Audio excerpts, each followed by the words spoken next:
Narito na ang programang Usapang Pangkapayapaan, Usapang Pangkaunlaran. Mabuhay po mga kababayan, Usapang Pangkapayapaan at Usapang Pangkaunlaran dito po sa Batangas, particularly dito po sa Sillion Builders Pavilion, dito po sa lungsod ng Lipa. Isang workshop na pinangungunahan ng National Economic Development Authority ng Calabarzon Region at saka ng UP Los Baños. Ito po ay isang workshop para sa organic farming at nais ko pong ipaliwanag ito ng ating panauhin ang bunying direktor ng NEDA Calabarzon, si Director Luis Banwa.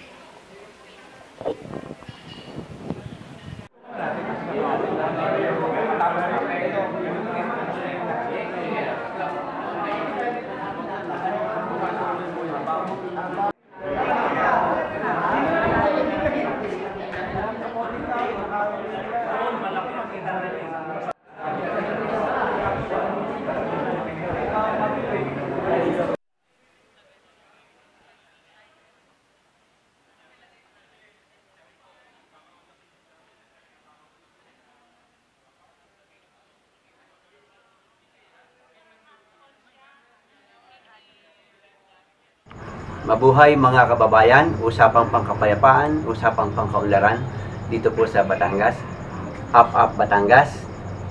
Magandang gabi po. Kasama po natin ngayon ang mga makikisig na tao dito po sa atin sa Batangas at dito po sa Calabarzon.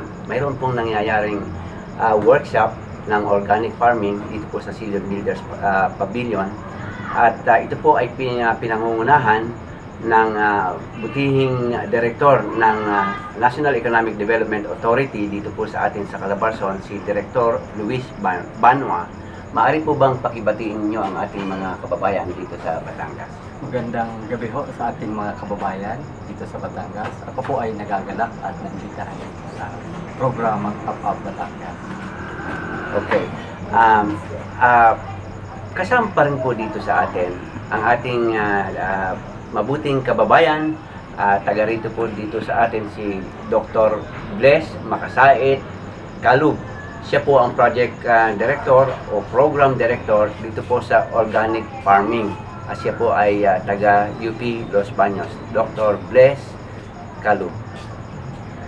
Magandang gabi po sa ating mga tagapanood. Ako ay nagagalak na nandito ngayon sa Lipa, kung saan ako ay dito rin pinanganak. At ibabahagi ko po sa inyo ang tungkol sa pagpapalaganap namin ng organic vegetable production sa mga maliliit na magsasaka. So, ngayon po ay mayroong mga magsasaka dito sa atin at amin pong inakit na makapiling natin dito sa ating programa si ang unang pangulo ng samahan ng mga magsasaka ng organikong pagsasaka dito po sa Tayabas. Maaari po bang batiin niyo ang ating mga kababayan? Magandang gabi po sa mga nanonood at nakikinig. Ako po si Francisco Rugayan Jr. ng Tayabas, unang pangulo ng samahan ng magsasaka sa parang organiko sa kaunlaran ng Tayabas po. Direktor, maaari po bang ipaliwanag ninyo sa amin kung ano itong organic farming at kung ano itong workshop na nangyayari dito sa atin ngayon sa Sillion Builders Pavilion? Okay. Yung programa na meron tayo, ito yung ipa-shortcut ko na lang po, organic farming dito sa Calabarzon. At ito po ay isinagawa ng UP Los Baños at yung pondo po nito ay galing doon sa Productivity Enhancement Program na na-facilitate po ng National Economic and Development Authority.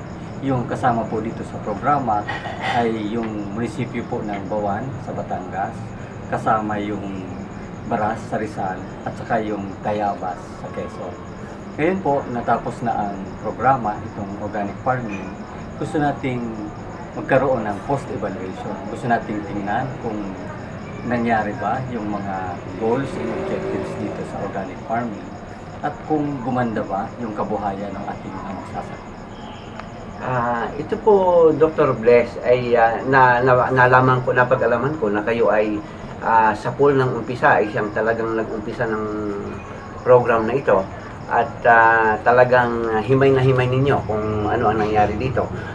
Maaari po bang ipaliwanag ninyo sa amin ang pagkapag-umpisa nito at kailan nangyari at ano ang mga prosesong pinagdaanan at bakit tayo ngayon ay kailangang magkaroon ng workshop? Bali po noong 2007 ay ang NEDA po, ang National Economic and Development Authority, nag-call for proposals po sila. So kami naman po sa UP ay nagbuo ng isang programa na nagpo-focus po sa pagpapalaganap ng organic vegetable production para sa mga maliliit na magsasaka. So nagsubmit po kami sa kanila ng proposal at nagustuhan naman po nila, na-approve po yung project at napondohan. So, pagkatapos po noon, nagkaroon ng pondo, ano po ang sumunod na mga nangyari sa ating mga partner? Yeah. So nagpumili po kami ng mga project sites dito po sa Calabarzon. So pinuntahan po namin ang bawat isang probinsya at pumili po kami doon ng isang munisipyo sa bawat probinsya. Pero sa amin po pag sa site selection, meron po kami mga criteria for selection ng site. Sino yung mga may malaking potential na mag-adapt ng organic vegetable production. So napili po namin itong Baras Rizal, ang Tayabas Quezon at saka po ang Bawan Batangas. So ano naman po ang nangyari nung buhat noong 2007? Ano na po ang naging mga ano na po ang kinalabasan? Ano na po ang naging resulta ng programa ninyo? Sa ngayon po, ang ating po mga farmers, sinasabi naman po nila na sila ay kumita rin, naging maganda ang kanilang kabuhayan, sila ay mga nakapagpaaral ng mga anak dahil yung po mga nabebenta nilang mga gulay ay nasa pang-araw-araw po, siya nilang nagiging pabaon sa mga anak, no, sa pambaon sa school. Bukod po doon, sabi din nila, gumanda ang kanilang kalusugan, ang kanilang katawan dahil hindi na nga po sila na-expose sa pesticides. Mayroon din po mga farmers na sinasabi na nakakasiguro sila sa kanilang mga pagkain sa pang-araw-araw na dahil sila na po ang nag-grow ng kanilang mga vegetables. Meron din po mga farmers na sinasabi na kilalang-kilala na sila ngayon sa kanilang bayan. Dati po sila farmer na nandun lang sa bukid. Pero ngayon po sila farmer na iniimbita sa mga magsalita sa mga kung saan-saan workshop. Mga farmers po sila na nagbibigay din ng training sa kapwa farmers dahil kinikilala nga po sila na sila yung mga marunong na tungkol sa pag-organic. So, kasama po natin dito yung ating Pangulo ng Tayabas, Organic Farmers. Ano po ang pwede ninyong ibahagi sa amin sa inyong karanasan buhat noong 2007 na kayo ay nabuo? Ano na po ang nangyari sa inyo? Noong 2007, November 12 po, nag-umpisa lang kami ay 12. Tapos nung kalaunan ay nagkaroon na ng kasabi ng 27 member ng barangay. Marami kaming natutuhan sa organikong paghahalaman at in-expose kami ng mga taga-UP sa mga pagtitinda kung sa mga organic market, weekend organic market. Nakakabenta kami sa mga Legazpi Village, Makati, na napakaganda ng presyo ng mga gulay namin. Na ang mga customer ay hindi nagtatanong kung magkano o kung mahal, hindi, basta tuturo lang ng mga sa Legazpi Village, 1 kilo of this, 1 kilo of this. Yun lang, wala nang question ask. Yung yung isang gulay na sa usually nakukuha sa sa tabing dagat, yung pako, 5 piso, nabenta namin nung 30 pesos. Sabi nung pauwi na kami, sabi naman kasama namin, kung ganito lang ang kalakaran ng pagninegosyo ng organic, ay masaya ang farmer. Noon ay suportado kami ng local government sa transportation. Nung kalaunan nga, dahil nga siguro nagtitipid din ng munisipyo, isang kasama namin ang umako doon sa lahat ng transportation. Kaya lang nangyari, break even lang ang kita dahil sa mahal ng gasolina. Yun po. So, ngayon po ay kayo ay 27 ng organic farmer. Patuloy pa po ba kayong nag-organic farming? Opo, dumadami po kami na membro, dumadami. Sa tulong nga ng UPLB, mga iba ay nabigyan ng mga greenhouse, mga seedling house, mga ganon. Kaya nakukuha namin yung pagbabago ng panahon. Kasi mahirap ang sa Tayabas kung tag-ulan, sobrang ulan. Nasisira ang mga gulay. So, yun po palang mga produkto ninyo ng organic farming ay doon ninyo dinadala sa mga lugar kung saan mga pwedeng bumili ang mga tao ng mahal. Dito po ba sa atin ay binibili na rin yung mga organic vegetables na inyong tinatanim? Yes po. Yung, kasi sa tuwing Huwebes, may market day sa Tayabas. May pwesto ang organic doon. Ay, Huwebes pala. Ay, doon nagtitinda ng mga organic. Tapos pagka Sabado, nasa Quezon Park kami sa Lucena para magtinda rin doon. At talagang ubos ang kwan. Makita lang yung tarpaulin namin Tayabas Fresh, hindi pa naayos yung gulay namin. Wala na, pinagkukunan ng mga tao. Unang nauubos ang inyong mga Opo. produkto. At kita ko mayroon kayo diyang mga market ng Bagsakan. Yan po ba ay kasali din kayo doon? Kaya hindi kami kasali sa kwan, doon sa Bagsakan? Hindi ko po kasali. Hindi po kasali Oo. doon. Kayo ay doon sa public market? Public market. Sa Lucena? O sa, Hindi, sa Perez Park po. sa Perez Park? Yung si Biyernes yun. Opo. Ay, Sabado. Opo. Ang sabi po ninyo ay kasali din dito, Ma'am Bless, yung mga taga-Bawan dito sa Batangas. Meron po ba tayong pwedeng maabala ng mga taga-Bawan? O pwede po bang ikwento ninyo sa amin kung ano yung mga success stories naman ng mga taga rito sa Batangas? Sa Bawan, Batangas naman po ay sa Bawan, Batangas naman po ay maganda rin ang nangyari doon dahil yun naman po kanilang municipal agriculturist ay sumuporta po. Ganon din po yung mayor na sinuportahan naman din po niya yung programa natin doon. Napaka-importante po kasi na pag nagpo-promote tayo ng ganitong organic farming, ay kasama po natin ang LGU. Kasi kami po bilang nag-i-implement ng taga Los Baños ay nandito lang po habang nandyan ang programa, nandyan yung project. Pero ginagawa po namin in such a way na pag mag-move out na kami, kaya na nilang i-sustain yung project. So kailangan po malakas ang suporta ng municipal agriculturist at saka po ng mayor at saka din po, tama-tama po kasi na ang regional director naman po ng Department of Agriculture dito sa Batangas, sumuporta rin siya ng malakas. Si Direktora Vilma. Opo, si Dr. Vilma, si Red Vilma. Red Vilma. Opo, Red Vilma Di Maculana. So, nais po natin sa pagkakataong ito, nais natin samantalahin na batiin natin si Red Vilma at saka po ang ating butihing mayor, graduating mayor Dolor ng Bawan. Kumusta po mula sa Up Batangas? At salamat po at kayo pala ay mabuting sumusuporta dito sa ating organic farming. Yun po bang organic farming dito sa Bawan at saka dito sa Baras ay hanggang ngayon ay patuloy pa rin pagkatapos ng 2007 at ang sabi ninyo ay yun ay 3 taon na gumulong yung programa. Ano po ang resulta pagkatapos noong 3 taon? Ngayon po sa Bawan, Batangas po, ang kinukwento po ng mga farmers dahil nga po sa suporta ni Regional Executive Director Vilma Di Maculangan, nabigyan po sila ng training and demo center. So yung training and demo center po na yon, ang farmers po natin ay nagte-train na ng kapwa farmer. Ang atin naman pong farmer, kasama po sa ating project na tinuturuan po natin ang ating mga farmers na maging trainer. Dahil alam nga po namin na dadating ang panahon, sisikat yung organic, lahat gustong matuto. So kahit po wala na kami, yung farmer natin na nandun sa lugar, kaya po nilang i-train ng kapwa nila farmers. At ganoon na nga po ang nangyayari ngayon. Sa 3 sites po yan. Sa Bawan, sa Baras, at saka din po sa Tayabas.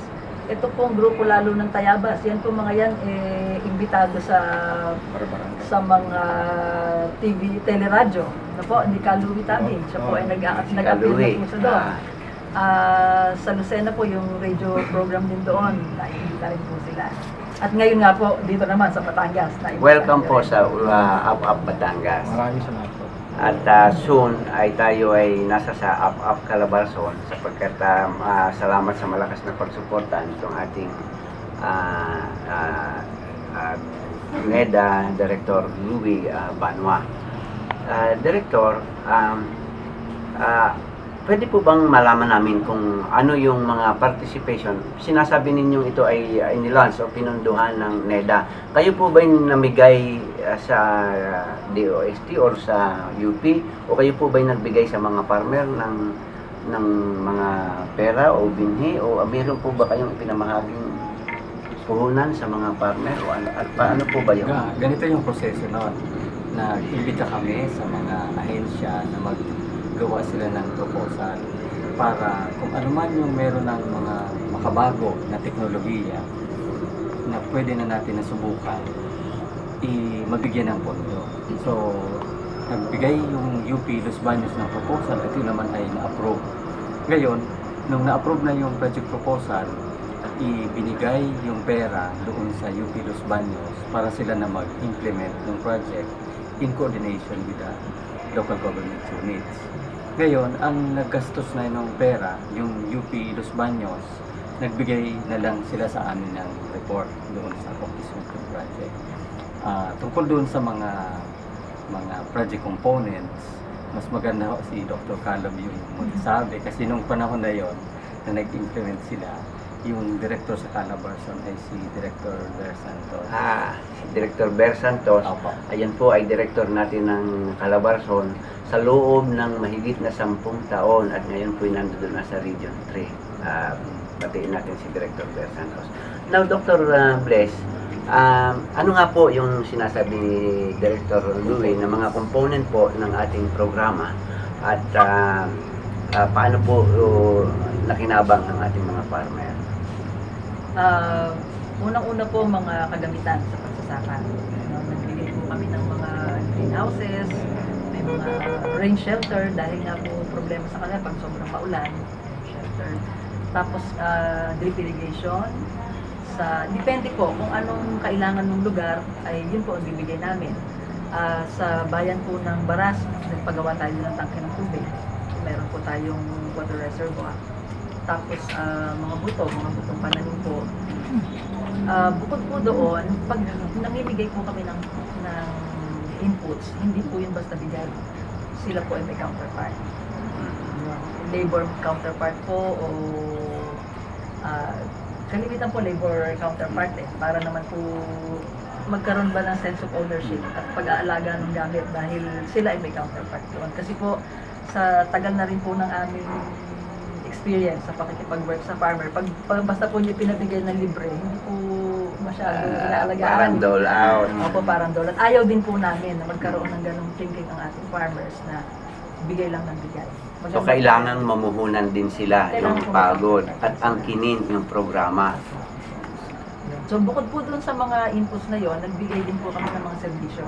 Ito po yung mga training, napakadaming mga training, lahat na po ng topics, magmula sa pagpapa-production po ng vegetables, marketing, paano palakasin ang samahan, mga leadership training po sa kanila, paano sila i-build ang kanilang capacity na magtinda.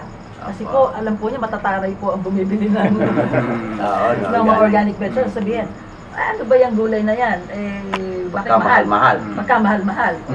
Sabi po, tinrain din po natin ang ating farmers na, ito po ang sasabihin nyo. Huwag nyo sasabihin, hindi ko nga po alam walang bibili sa inyo pag gano'n. Papaliwanag po ninyo na yan po ay talagang inalagaan, hindi namitan ng mga chemicals, yan po ay pampalusog.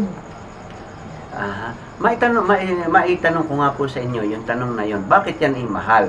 Ang ibig ko sabihin, bakit po kailangang maging mahal ang organic farming? Kinakailangan maging wala nang gamit na chemical at saka po ito ay kinakailangan maging affordable sa ating mga kababayan para higit na maparami ang makaka-afford o mamimihasa na gamitin yung ating lumang sistema o yung ating sistemang organiko ng pagsasaka. Marami pong dahilan yan. Ang una po ay dahil kakaunti pa ang supply. So pagkakaunti siyempre ang supply, nakaka-demand ka ng magandang presyo. Actually po, sa ngayon, ang mahal po ay depende kung nasaan kayo. Kung sa Maynila po kayo bibili, mahal talaga. Pero kung pupuntahan niyo po ang mga farmers natin, kung ba po sa Tayabas, diretso kayo doon, mas mura-mura po yun. Kasi po, yung cost po ng transportation. Magmula Tayabas, papuntang Maynila, ang mahal po ng transportation nun. So, bago po yung makarating sa Maynila, idadagdag po yung presyo ng transportation. Pangalawa po, ang organic farming po, bagamat sinasabi na hindi naman bumibili ng fertilizer kasi tinuturo po namin yun na gagawa sila ng sariling fertilizer. Doon din po yung mga peste, ay yung mga pesticides, no? Hindi na sila bumibili noon, may mga iba-ibang pamamaraan. Ang isang challenge pa rin po sa organic farming ay yung labor. Dahil medyo kailangan po nyo na talagang medyo laborious siya. Opo. Hindi, sa halip po kasi na halimbawa kung mayroon kayong herbicide, bibili lang po kayo sa maghapon po isang hektarya na cover nyo, patay lahat ng weeds nun. Pero patay din yung tao. Pero sa organic po, manual po yun. Manual yun. So kailangan nyo maraming tao ang tatrabaho. So mapapamahal po kayo sa labor. Kaya yun po sabi kong challenge, yun din po siguro ang kailangan mapag-aralan natin. Ano bang pwede natin gawing devices? Anong pwede gawing makinarya o mga equipment? Para halimbawa yung weeding na yan, mapamura, mapabilis, no? At hindi po, sabi ko ng aking kapatid, ang farming should not be backbreaking. Para dapat masaya. Dapat masaya, hindi yung pag nag-farming masakit sa likod, no? Diba? Magtanim ay biro, masaya. Yung hindi biro. At saka kumikita. At kumikita. Yun po bang ating mga organic farmers kumikita? Tanungin po yung ating farmer.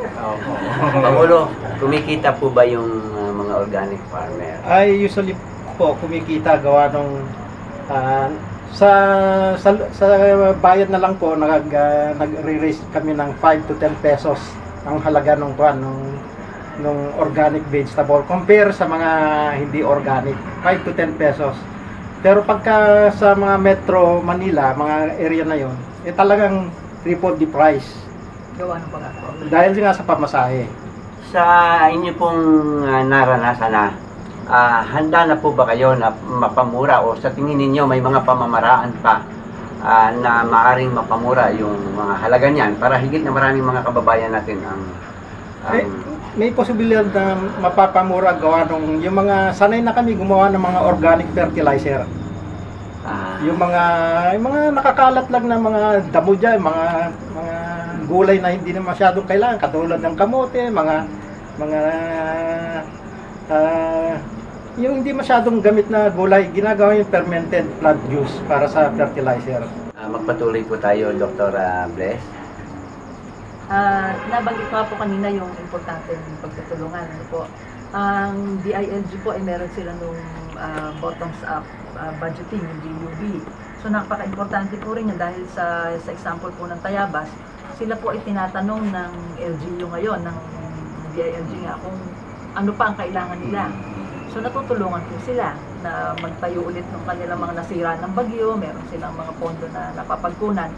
Pag po maraming mga iba-ibang ahensya tumutulong sa ating farmers group, lumalakas po ang loob nila No? Naiinganyo po sila, ay, pagtulong-tulungan natin ito at nakakahiya, binigyan tayo ng pondo, pangatawan na natin ito, panindigan natin ito. Pero kung solo lang po sila, saan ba tayo kukuha ng pondo, paano ba gaire, paano ba gayan, hindi alam kung saan lalapit, matutunaw po ang samahan.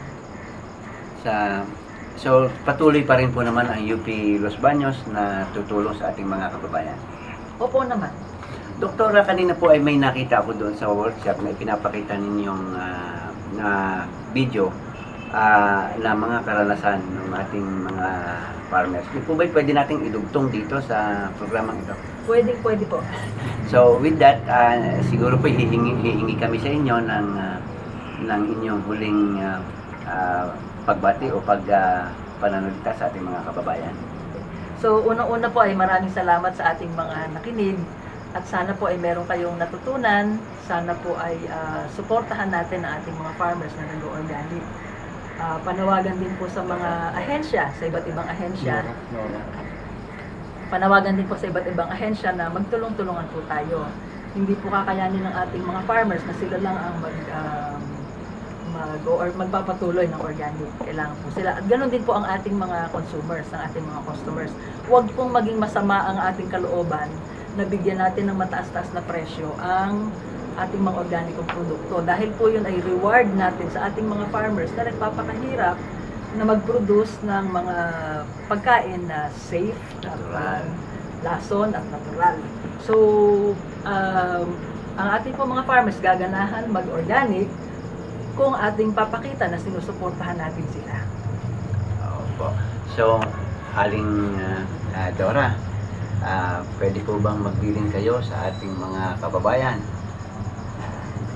Sa nakikinig po sa amin, kung saan na kayo naroroon, ipagpatuloy niyo ang pag-organic farming, bukod sa mataas ang presyo at lagi kami nagtitinda sa Kapitulyo, sa Lucena, dito sa Tayabas. Ako pagka Sabado, ang aming panggulay ay medyo mataas pero po madaling maubos kaysa aming karating. Okay, maraming salamat po. At ang ating pong butihing Director, Louis Banwa ng National Economic Development Authority sa Calabarzon. Sa ating mga kababayan ho, maraming salamat po sa inyong pagkinig sa amin at talakayan sa ngayon. Ako po ay natutuwa na nakasama dito sa APAP Batangas. Layunin ho namin na palaging paunlarin yung ating kabuhayan, paunlarin yung ating bayan. At isa ho itong paraan na suportahan natin yung organic vegetable farming na para gumanda yung kabuhayan ng ating mga magsasaka at mapaganda yung kalusugan ng karamihan. Kami po ay laging nakahanda na tumulong sa pagkalap ng pondo at pati sa pagbigay ng tulong para makagawa ng mga programa. Maraming salamat. At sa ngalan po ng ating mga kasama sa APAP Batangas, ang ating pong Rotary Club of Lipa South, Philippine Institute of Civil Engineers, ang ating pong Urban Poor, ang Batangas Chamber of Commerce, Chairperson Bed Calao, ka Jess Medina, Colonel Arnel Villarreal, at ang ating pong mga urig na mga kasama dito sa APAP. Tayo po ngayon ay nagkaroon ng mabilisang pakikipagpanayam sa kanila at ating sinamantala sapagkat sila ay nararito na sa ating pavilion at kaya hindi na natin nakasama dito ang ating mga kasama. Datapwat sa ngalan ng ating mga kaibigan, kami po ay nagpapasalamat sa inyo, Direktor, Ka Dora, sa ating pong Dr. Bless.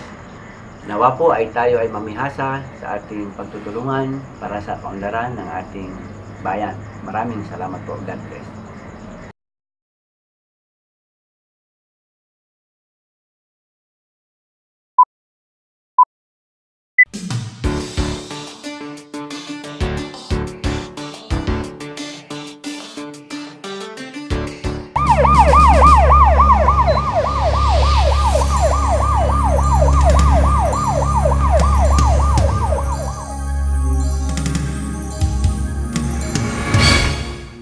Anong nangyari kay Ma'am PD? Ay, ewan ko. Bigla na lang daw nahilo at nawala ng malay. Mga pare, balita ko ay gawa daw ng kapagbubomba niya ng pesticide yung lason sa kanyang mga gulayan. Ngunit sabi naman ng kanyang misis, hindi daw naman sila gumagamit ng pambomba na pestiside sa kanilang sariling gulayan. Ang problema, ang pansarili nila hindi nila binobomba. Ngunit ang pambinti nilang gulay, lagi nilang binobomba. Nasaan ang konsensya nila? Napapahamak ang mamimili ng gulay, napapahamak pati kalusugan niya. Ay naku, wala palang kamalay-malay yung mga mamimili na kanilang binibiling pagkain na binubomba ng pesticide yung nakakalason. At ganun din ang maraming magsasaka. Wala silang kamalay-malay na nasisira ang kanilang kalusugan tuwing sila gumagamit ng pesticide yung lason. Ang hanap buhay namin mag-asawa ay magtanim po kami ng gulay. Gusto namin maging maganda ang bunga ng aming halaman. Kaya ang ginagawa namin, pagka yung may naninira na, ang ginagawa namin, aming ini-spray kaagad. Nang matagalan na, sabi ng asawa ko, siya parang nanghihina. Nagpatingin siya sa doktor. In-examine na din pati yung dugo niya. Tapos inano ng doktor, ang ng pangingitim ng kanyang balat, gagawa ng sa lason. Hindi inaisip namin na siguro gawa nung kapag i-spray natin ng mga halaman. Hanggang sa edad na 50 anyos, siya ay doon na nga siya pumanaw. Tayo ng gulay, pampahaba ng buhay. Paano kung ito ay binombahan ng pestisidyong lason at ginamitan pa ng synthetic fertilizers? Di ba delikado ito para sa atin? Upang matugunan ng pamahalaan ang suliraning ito, noong ika-6 ng Abril taong 2010 ay isinabatas ang Organic Agriculture Act o ang Republic Act No. 10068. Naglalayo nitong mapalaganap ang organikong paghahalaman at paghahayupan sa buong bansa. Susuportahan nito ang mga magsasaka upang umiwas na sa paggamit ng mga lasong pestisidyo, di natural na abono at GMO o genetically modified organisms dahil ito ay nakakasama sa kalusugan ng magsasaka, sa kalusugan ng mamimili at sa kalusugan ng kalikasan. Layunin din ng batas na ito na umunlad ang kabuhayan ng magsasaka mula sa organic farming. Ang University of the Philippines Los Baños o UPLB ay nagpatupad ng proyektong pagpapaunlad ng kabuhayan mula sa organikong pagugulayan. Nakipagtulungan sila sa National Economic Development Authority o NEDA, Department of Agriculture o DA, at Department of Trade and Industry o DTI. Kabalikat din nila ang mga lokal na pamahalaan at samahan ng magsasaka. Isinagawa po namin ang proyektong ito na may 4 na layunin. Una, magparami ng gulay na masustansya at ligtas sa lason ng pestisidyo at chemical na abono. Pangalawa, pangalagaan ang kalusugan ng farmers, ng consumers at ng environment. Pangatlo, palakasin ang nagkakaisang pagtutulungan ng iba't ibang sektor ng pamayanan. At pang-apat, magkaroon ng sapat na kita at kabuhayan ang ating mga farmers na nag-o-organic. Ang amin pong gabay sa proyektong ito ay ang participatory development. Ito po ay ang aktibong pakikilahok ng ating mga farmers sa pagpaplano, pagsasagawa at pagsusuri ng proyekto. Pinalakas po natin sila upang sila ay magtagumpay sa sariling pagsisikap at sa ganoon ay makapamuno din sila sa ibang magsasaka. Pinagtuunan ng proyekto ang ilang mahahalagang aspeto upang magtagumpay sa pangmatagalan ang industriya ng organic vegetables. Una ay ang aspeto ng production. Ito ay ukol sa pagpapalawak ng taniman ng gulay, pagpaparami ng ani, at pagtatanim ng iba't ibang klase ng gulay. Pangalawang aspeto ay sa marketing. Iniugnay natin ang ating mga farmers sa mga mamimili at mga merkado ng organikong gulay. Kami po ang Melendres Farm. Sinusuplayan ho namin ngayon ay SM Hypermarket. Kami, ang kumpanya namin, ay inaalok ko sa market natin ang mga gulay na organiko na kayang-kayang bilhin ng pangkaraniwang tao. Pangatlong aspeto ay ang capability building. Nagbigay tayo ng pagsasanay sa mga organikong paraan ng paghahalaman at pag-aalaga ng lupa. Dagdag kaalaman din sa pagnenegosyo, lalo na sa record keeping. At pagsasanay din upang palakasin ang pamamahala ng kani-kanilang samahan.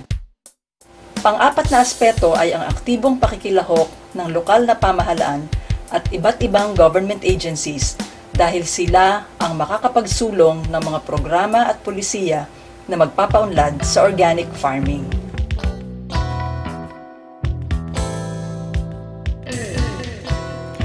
Sa loob ng halos 3 taon, ay mayroon ng tagumpay ang proyektong ito sa ilang bayan ng Calabarzon, sa Baras, Rizal. Ako po si Ginong Eduardo Espinola, ang chairman ng Kasamahan sa Kalikasang Pagsasaka Cooperative. At kami po ang unang kooperatiba ng nag-organic farming dito sa bayan ng Baras, Rizal. Kami nga po ay nanalo ng Gawad Saka Award ng Department of Agriculture for Outstanding Organic Farmers Organization sa Calabarzon. Lalong pinagbuti ng mga membro ng pagtatanim ng organikong gulay ng itinatag ng Baras Organic Production Center. Nagkaroon din ng sadyang pagdadalhan ng mga paninda ng mga organic products. Ang farmers po sa Baras ay gumagawa ng organikong pataba mula sa ipot ng manok. Kami po ay nag-imbita ng mga experts para matulungan ang kakasa para ma-improve nila ang kalidad at ang formula ng kanilang organic fertilizer. Ang bayan ng Baras, Rizal ay first organic town sa buong Pilipinas. Mga gumagamit ng mga pangalan na sinasabing ito'y organic, ngunit hindi naman. Ito po ay may kaparusahan. At isa ring ordinansa na ang lahat ng mga sumusuporta sa organic product ay meron 20% discount ng pagbabayad ng buwis dito sa aming bayan. Dito sa aming bayan ng Bawan, Batangas, ay unti-unti nang namumulat ang mga farmers sa paggamit ng vermicompost. Ang aming samahang Bawan Organic Farming Association ay nagpapaiwi ng bulate sa mga kasapi at siyang ginagawang vermicompost. Ito ay malaking tulong sa mga kasapi. Hindi na po bibili kami ng abono, hindi na kailangan ang malaking halaga. At sigurado ang kalidad nito. Ako po ay pinagkalooban ng 5 kilong bulate na yun po ang aking inalagaan. Naparami ko po at sa loob po ng 3 buwan, ako po ay nakapamigay sa mga members ng 5 kilo. Bali, 5 katao yung aking pinagbigyan. Nakakuha na rin ako ng mahigit na 20 bag. Na sa kasalukuyan po ay siya kong ginagamit sa pagtatanim ng aking gulay. Nakita po namin sa aming pag-aaral na ang problema ng basura dito sa amin po sa bayan ng Bawan ay pwede naming itali sa proyekto naman po ng UPLB NEDA, which is vermicomposting. Ang UPLB NEDA po ang nag-provide ng ating mga materyales sa construction ng ating vermicomposting house. Now, ang LGU naman po ng Bawan ang siyang sumagot sa labor. Pagsali ko sa organic farm, natutuhan ko ang ating pagtatanim. Dahil sa isang lote na aming tinatamnan ay iba't ibang klase. Ang kagandahan po ay pag yung araw-araw po may napipitas kaming halaman ng pagkain ng aming pamilya at nakakapagbili pa ho si Mrs. Sa araw-araw po ay meron tayong kita.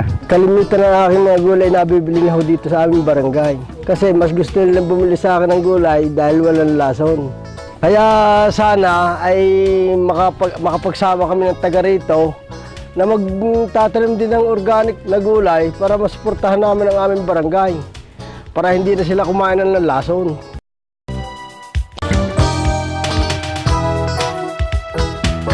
Ang organic farming ay nagsimula sa Tayabas Federation of Farmers Association Incorporated. Ito'y nagbuo ng Organic Vegetable Group at ito ay nakarehistro sa SEC, Security and Exchange Commission. Samahan po ay kinilala at binigyan ng parangal ng UP Los Baños dahil sa pagpapalaganap ng organikong pamamaraan sa lungsod ng Tayabas. Kami po ay nagbuo ng 4 na cluster sa magkakalapit na barangay para po mabuo po namin na kami po ay makapagtanim ng iba't ibang klaseng gulay na sa iba't ibang panahon para hindi po mag-oversupply ang gulay sa aming pamilihan. Para tuloy-tuloy po yung ani at hindi po matigil ang aming pagbibinta sa palengke. Bilang Pangulo ng TAPA na composed of 47 barangays, ini-encourage ko sila na sumali dito sa aming grupo. At inaasahan ko na darating ang panahon na ang lahat ng mga magsasaka dito ay maiipon dito sa Sama Pukata kung alin ang mga tao na nagtatanim sa pamamaraang organiko. Meron pa rin kaming mga hamon na makakaharap. Subalit dahil matatag ang aming grupo at naniniwala kami na ang pag-organic ay ito ay isang pamamaraan ng magsasaka na may konsensya, alam kong kaya naming lampasan. Malakas ang paniniwala ko sa likas o organikong pagsasaka. Kaya nag-task agad ako ng focal person para siyang tumutok sa programang ito. Naglagay na rin agad ako ng fund. Sa pamagitan ng ating mga SKs ay nagkaroon tayo ng isang information drive o sa pamagitan ng teatro. Ngunit paano nga ba tayo nakasisiguro na tunay na organic ang binibili nating gulay? Katulong namin ang UPLB NIDA or OCCP, Organic Certification Center of the Philippines, na kami ay nagbuo ng isang manual para sa internal control system. Ito ang aming sinusundan na pamamaraan para sa organikong pagtatanim. Sa loob ng 3 taong pagpapatupad ng UPLB NEDA project, ano kaya ang naging pagbabago sa buhay ng ating mga farmer partners? Magmula no ako mag-organic, ay ako'y nakadamabaga ng parang lumakas yung aking katawan. Palibasa ay araw-araw ay ako'y napunta doon. Ngayon ako'y nag-organic na, ay yung aking oras ay halos kulang pa. Naroon kami ay pumunta sa mga farm ng mga kasama ko, umattend ng mga seminar, trade fair, at walang-wala na akong oras sa pagsusugal. Bali po nung mapasapi ako dito sa samahan ng nag-organiko, ay nung ko nalaman na ang ginagamit ko noong unang mga pestisidyo ay makakasama sa mga kalusugan ng tao. At akin pong itinigil na yon, at ngayon nga po ay ako'y gumagamit na ng mga hindi nakakalaso. So, konsensya din po kami kung kita lamang ang aming bibigyan ng halaga habang ang kalikasan naman ay nasisira. At dahil napapangalagaan ang ating kalusugan at kalikasan sa pamamagitan ng organikong pagsasaka, tinawag itong pagsasakang may konsensya. Teddy, mukhang maliwalas at masigla ka na ngayon. Oo. Hindi na ako gumagamit ngayon ng pesticidium. At ako ay gumaganda na kalusugan at hindi na ako sakitin. Oh, mabuti naman.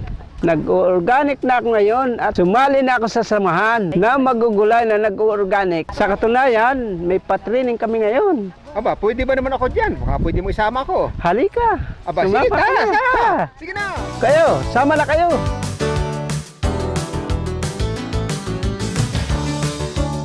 Kayo, sama na rin kayo sa pag-organic.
Narito na ang programang Usapang Pangkapayapaan, Usapang Pangkaunlaran.